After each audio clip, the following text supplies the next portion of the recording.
and welcome back to another episode of Plastic Podcast, the show that tells the science and the story of our relationship with plastic. I am your host, Clark Marchese, and today we are talking about jellyfish, Neuston, plankton, ocean currents, and the South Indian Ocean plastic gyre.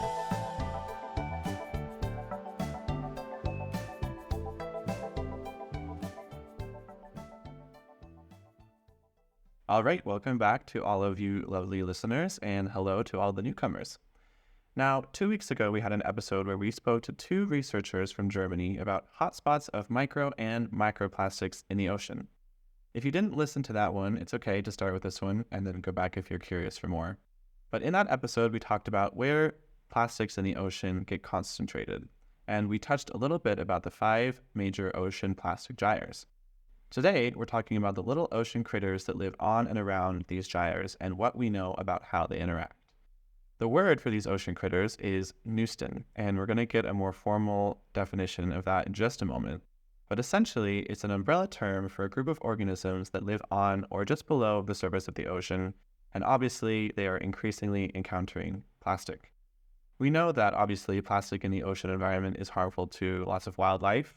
You also might remember the episode we had with Dr. Christine Figgener a couple months back, who was the person who took that viral video pulling a straw out of a turtle's nose about 10 years ago. But at the same time, we also have some examples of organisms using plastic to their benefit, as Dr. Ivan Shashua explained to us in episode 7. I've also been seeing more and more articles that talk about these plastic gyres mentioning Neuston. So the point of this episode is to figure out what's going on there, or at least to figure out as much as we do know. Thankfully, a Dr. Mark Gibbons was kind enough to come on the podcast and answer all of my questions about Neuston. Dr. Gibbons is a professor in the Department of Biodiversity and Conservation Biology at the University of the Western Cape in Cape Town, South Africa. He also completed a pretty adventurous ocean research project that aimed to gain a better understanding of which types of Neuston are living in and around the Southern Indian Ocean subtropical gyre, which is one of the least understood of all the plastic gyres. Without further ado, let's talk to Mark Gibbons and learn everything there is to know about Neuston and plastic.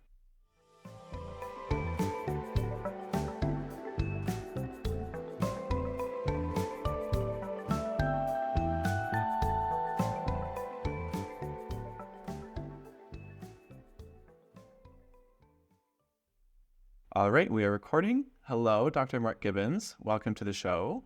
The first question I have is if you could just introduce yourself and tell us a bit about your research. So my name is Mark Gibbons. I am a lecturer at the University of the Western Cape here in South Africa, one of 4 universities in and around the Cape Town area. And I am a marine ecologist with a special interest in plankton, the animals and algae that float freely in the water column in the open ocean. With a special interest within that in jellyfish. And most of my research at the moment is focused on jellyfish. But I've also, in recent years, have been given an opportunity to work with Neuston, which is what we're going to talk about in just a moment. Wonderful. It is great to have you here.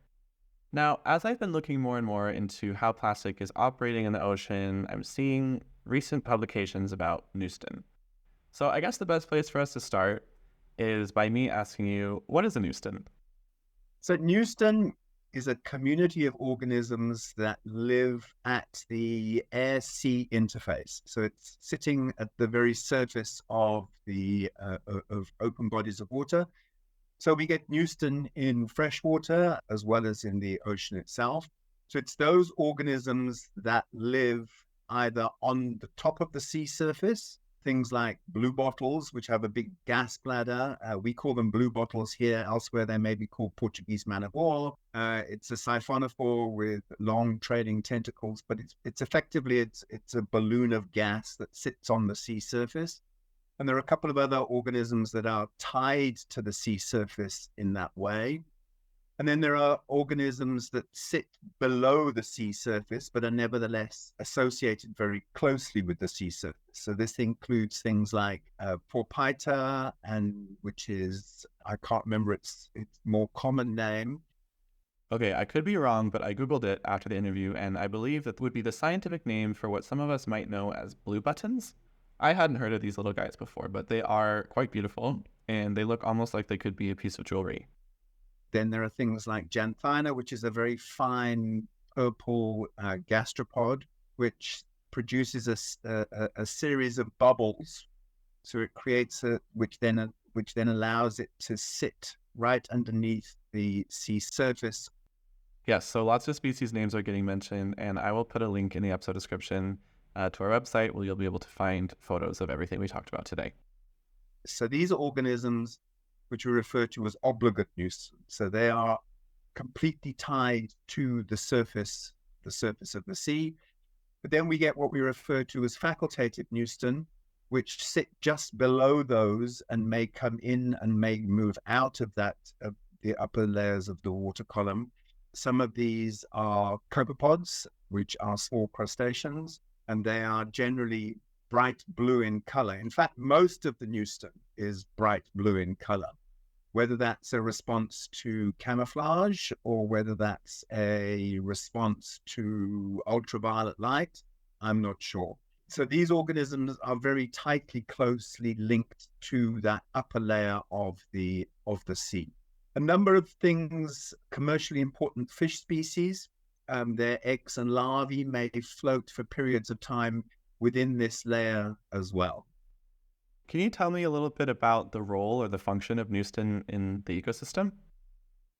An important player in an ecosystem is one through which large quantities of materials or energy flow, and which play a very important role in either influencing the numbers of predators above them or influencing the number of prey items below them.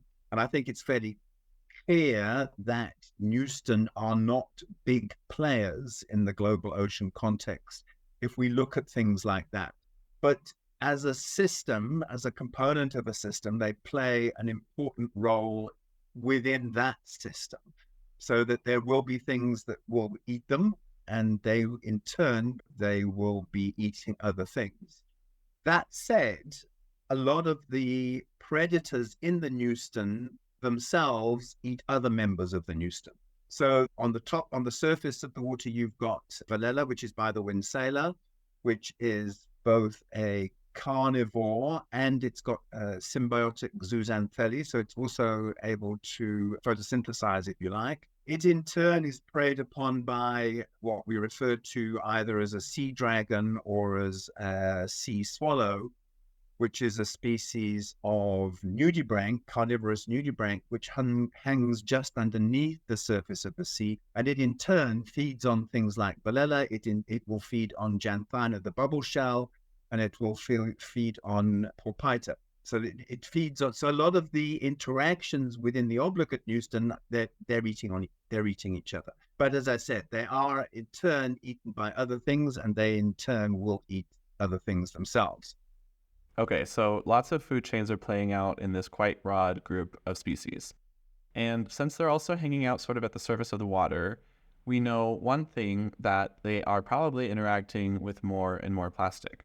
Maybe there might be a problem for a jellyfish if it encounters a plastic water bottle or a grocery bag floating around, but we know that these plastic items in the ocean aren't so isolated. As we discussed in a previous episode about how plastic has been accumulating in these 5 massive gyres and also many smaller ones around the world, we might start to ask ourselves questions like, what can we do about them? Can we clean them up? How do we respond? And I've been seeing more and more publications saying, hang on a minute, we are finding that there are significant Neustonic communities living on and around these patches. Maybe we should figure out a little bit more about their relationship first. So can you tell me a little bit about how this Neustonic life is interacting with these garbage patches? The amount of work that is being conducted on Neuston, you're right, is increasing, but it's increasing at a very slow rate by comparison with the work that is being done on plastics. So yes, these organisms are being found together in the same areas at the same time, but the research that's being done is focusing on the plastics to try and quantify and understand the amounts of material that are out there. Counting Neuston and identifying Neuston is not easy. It's very time consuming. And I guess that's part of the reason why the amount of work on Neuston lags behind that of plastics and microplastics at that same level of the environment. So our understanding of the interactions between these things is at this stage unclear. There are papers that have been published recently which suggest that some species of obligate Neuston may be concentrated in the same places as the plastic is being concentrated in the center of gyres. But then there are other papers that are saying, no, these things are not being found in largest numbers in the same area. So I think it's very early days to say exactly. It will come, providing people are prepared to put the time and effort into examining the organisms that are found there. In terms of the interactions between these organisms and plastics, again, it's early days. There are some species of organisms which will use this additional substrate, the plastic, on which to lay eggs. For example, there is only one group of truly marine insects. In freshwater environments, we would refer to them as pond skaters or water skimmers. These are bugs that live on the surface of the water. They stand on the water using the surface tension of the water to support themselves, and they detect disturbances to that surface tension, which allows them to hone in on prey items. So these exclusively marine insects under normal circumstances would be laying their eggs on floating seaweeds and pieces of wood and natural flotsam and jetsam in the water column or at the surface of the water. But now with the advent of all the plastics, they've now got an additional substrate on which to deposit their eggs. In terms of ingestion, most of these species are carnivorous. Copepods, which are herbivorous or omnivorous, may well be eating microplastics. So if fish come along and they start eating large numbers of copepods that have themselves been eating microplastics, then there is a possibility that there is an accumulation of plastics at higher trophic levels. So that evidence is there, but what the long-term effects of those plastics on the life or the physiology or the behavior of those organisms is, it's early days. It's early days, unfortunately. Yeah, I think unfortunately that also applies to us humans as well. We know we're consuming large amounts of plastic, but not necessarily how it's going to impact our health in the long term. So it stands to reason that we wouldn't exactly know how it would impact fish either. But in any case, we did learn in an episode 2 weeks back that microplastic hotspots exist in these same areas where large amounts of visible plastic end up. So these organisms that also find themselves in these spaces will have lots of exposure. And then you also mentioned the insects being able to lay their eggs on the plastic. Is that something that we might be able to understand as something that's helpful to them to have more places to lay their eggs? Or is there any evidence showing that there is a benefit or a detriment that comes with that?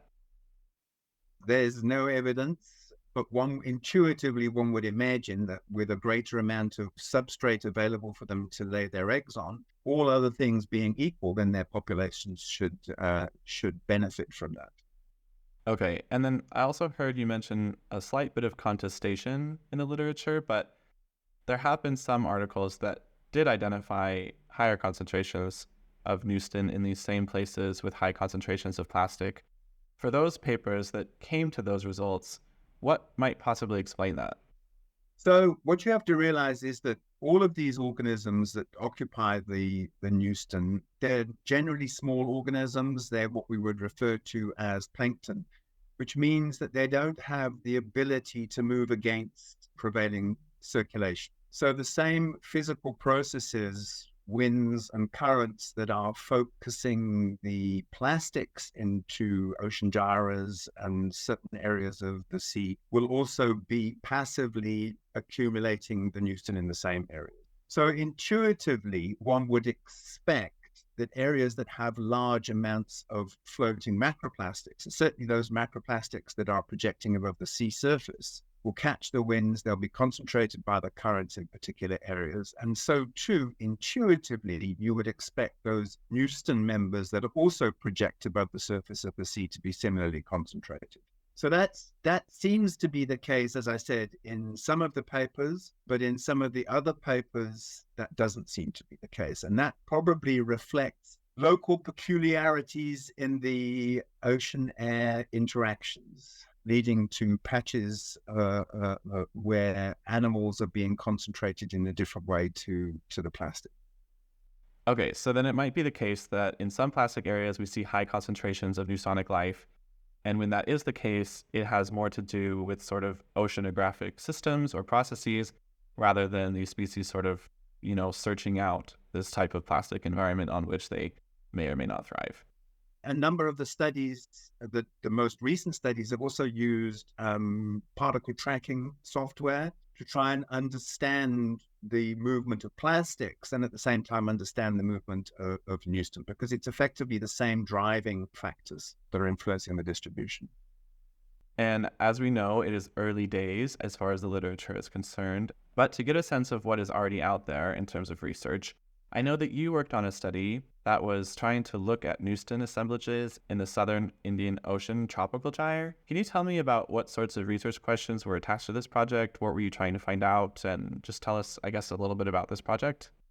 The project, I was taking advantage of samples that were being collected to monitor microplastics. So I have been working for the last 20 odd years, I guess, with the EAF Nansen program, which is a ecosystem approach to fisheries program funded by the Norwegian government with support and managed by the FAO, Food and Agricultural Organization of the United Nations. And so one of the things that we're trying to do with that program is to develop capacity in countries around Africa and in Southeast Asia, bordering the Indian Ocean. And we had a survey that was crossing from Jakarta in Indonesia through to Mauritius in the Southwest Indian Ocean.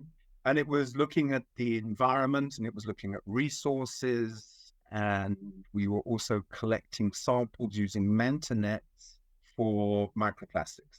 And then I asked them, well, if they're collecting the manta net samples and they're counting the plastics in them, rather than throwing the animals overboard, let's keep the animals and let's look at them. So this was an attempt to try and understand the communities that were present and how those communities changed as you moved across the southern Indian Ocean, as I said, from Jakarta to Mauritius, because the transect crossed through a portion of the southern Indian Ocean gyre. And so I was keen to see whether the central parts of the gyre, which are characteristically oligotrophic, there's not much chlorophyll there, which means food chains are going to be much longer because the particles are going to be smaller.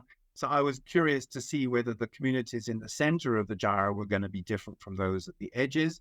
And then I wanted to see, obviously, as you're moving from east to west, there is a big input into that region from water flowing out of the Bandarans and the seas into that area, warm, relatively fresh water, and how that would influence the communities that we see. So the focus was very much on trying to understand what was present and what was influencing the communities that we're seeing, rather than the interactions with the plastics.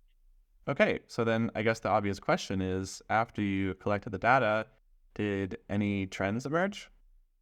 The biggest take-homes for us were that the communities in the center of the gyre are different from those at the edges. The communities at the edges have a large number of what we refer to as mirror plankton. So mirror plankton are planktonic animals that don't spend their whole lives in the plankton. A bivalve spends its life on the seabed. Its eggs and sperm are shed into the water. The fertilized eggs develop into larvae.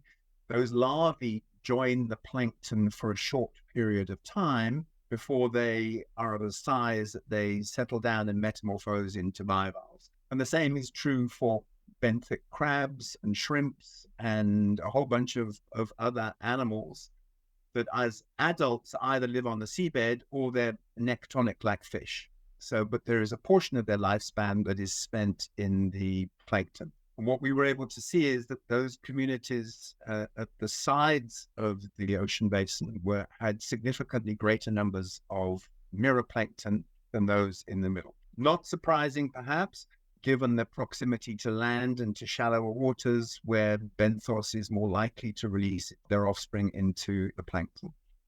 But that was nice to see, and the diversity was much greater on the eastern side than it was on the western side, which reflects the proximity of that area to the Coral Triangle, which is an area of extremely high diversity situated in the area between Indonesia, Philippines, and Malaysia. That was great to see. It was an interesting study simply because it allowed us to get some detailed information on the taxa that were present. The other thing that we noticed is that the greatest abundances of these things were actually being found towards the west, which reflects the role that the wind plays in that area. So the gyre in the southern Indian Ocean is one of the least well understood, and it seems to be structured in a slightly different way to those in the other major ocean basins. So what I'm hearing is that the variance and the trends that you identified in the data is attributable to factors outside of the plastic itself. Yeah, absolutely. Okay. And then we still don't exactly understand what happens at their convergence as far as Neuston are concerned. My next question would be then, how do you think we should go about trying to learn more about this topic? What research questions do you still have that would be helpful for us to understand this relationship? Insofar as Neuston and plastics go, I think we still need to understand in greater detail and with a greater temporal understanding, because all the work that's been done on Neuston and plastics to date has been once-off surveys. So what would be very useful, it would be to have a greater understanding of changes through time, because the plastics are not constant in concentrations. They're being added to and they're being lost as they drop out into the seabed all the time. That's the one thing. The other thing that would be useful would be to better understand the interactions between Neuston and plastics, both from a predator-prey perspective, but also as a habitat. Because one of the other concerns that plastics are having from a marine point of view is that plastics that are dropped off Cape Town may get colonized by South African animals, and then they get swept off into the middle of the ocean. If the animals don't die, then they can persist and potentially spread from one piece of plastic to the next piece of plastic. Then you're dealing potentially with a source of aliens for other areas should the winds change and the plastics get dispersed and they get moved on to a different area.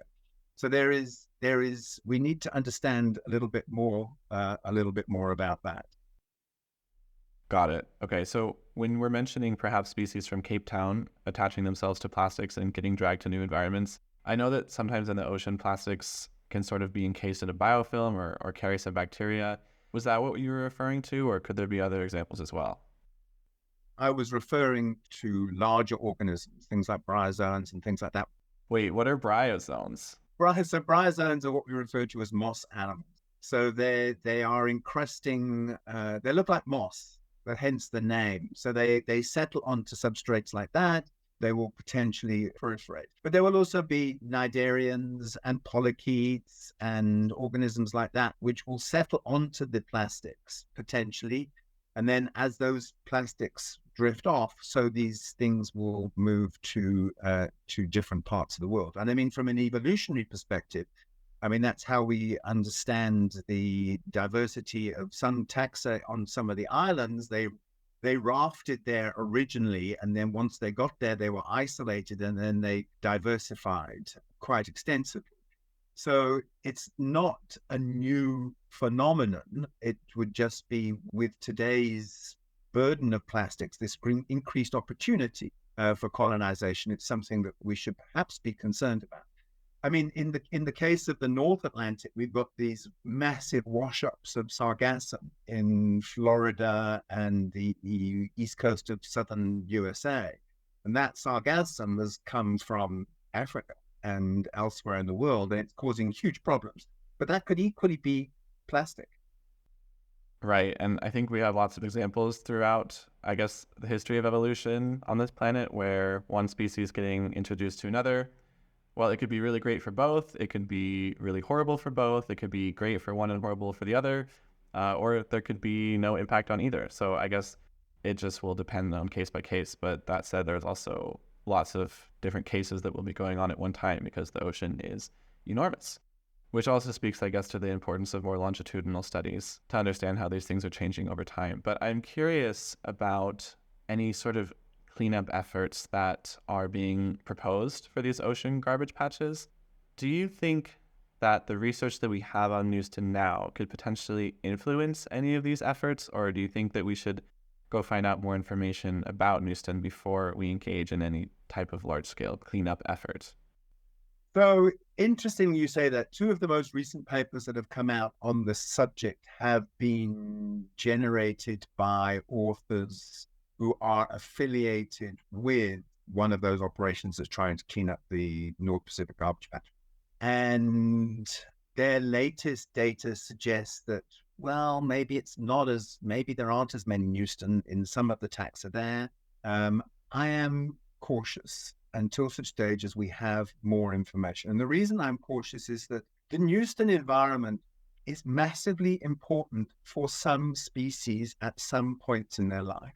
Some fish species, their offspring, live in this system for a period of time that we don't fully understand how long it is. Maybe it's weeks, maybe it's months, maybe it's days. We don't know. But the point is they are found there, and they can be found there. We found off the west coast of Africa huge numbers of juvenile fish in that area, in the Neuston.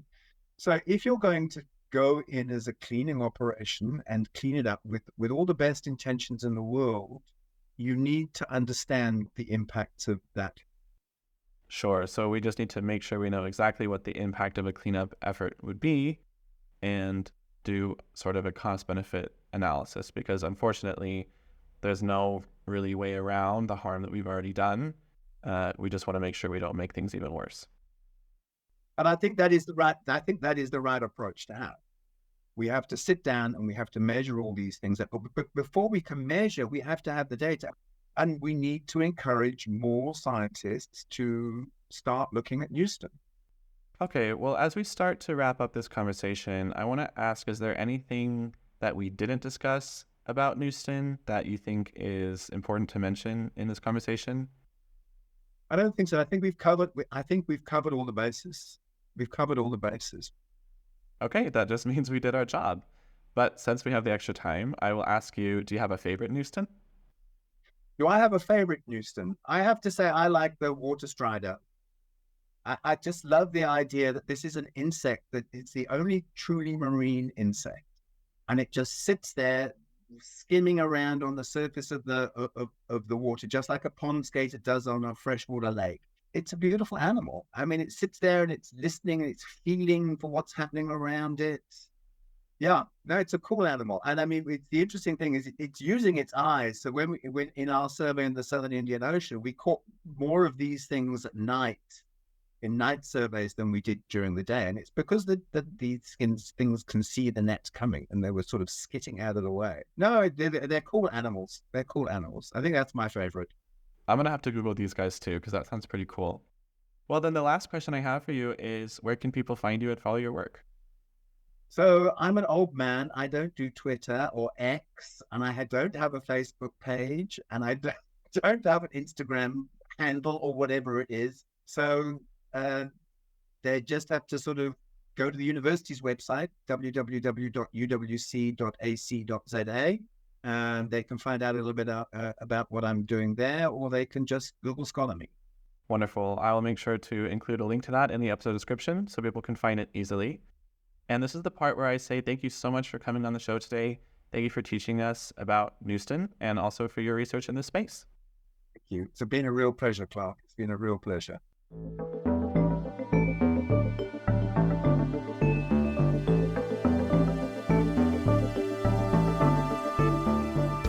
You've been listening to Plastic Podcast. You can find more information about this week's guest and links to their work in the episode description. cover art for the show was done by Laurel Wong, and the music you're listening to was done by Tadeo Cabejos. I am your host, Clark Marchese, and this episode was produced and engineered by me. And if you loved it, one of the best things you can do to support the show is to give us a one-tap 5-star rating across platforms or a review on Apple Podcasts. Plastic Podcasts is part of a larger network of sciencey podcasts called Pine Forest Media. You can find more information about us in the episode description as well, or on our website at pineforestpods.com. We've got some exciting science podcasts coming out this year, and that 5-star rating is also one of the best things you can do to help the entire network to grow and for science communication like this to reach more people. All right, that is all I have for you today. Thank you so much for listening, and we will be right back here next week.